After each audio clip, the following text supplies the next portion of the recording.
Hi folks, this is Klaus at Top Hydraulics. We have a series of do-it-yourself videos today for you for the Ferrari 355 Spider. As you know, the first Ferrari with an electro-hydraulic convertible top where a pump powers 4 cylinders that raise and lower the top and extend and retract the front of the soft top. Now, those videos will show where all these components are, what they look like, how to get at them, how to replace them. We also explain what fails on these components and how Top Hydraulics makes them better than brand new ones, if you could even get brand new ones anymore. Given the value of these cars, it would seem right to do things right on them and have your top system function the way it was originally designed to do.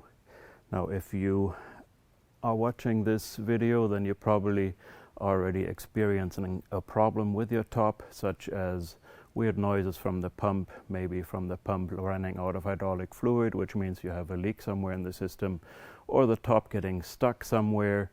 Well, there's a couple of reasons why a top can get stuck. That is, for one, there could be elastic straps in the top that are worn out, or you could have corrosion or extreme friction somewhere in the frame.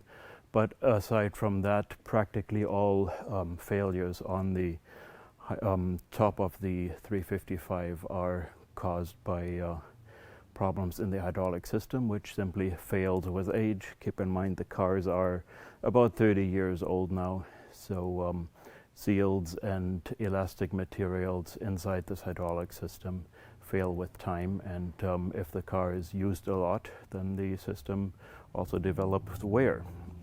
Now, it is normal for these systems to have just the tiniest bit of fluid leak, but if you're talking about more than a few milliliters, meaning more than a tiny fraction of an ounce per year, then you have a solid leak that will only get worse and worse, and that's where Top Hydraulics comes in. So, thanks for watching. Enjoy.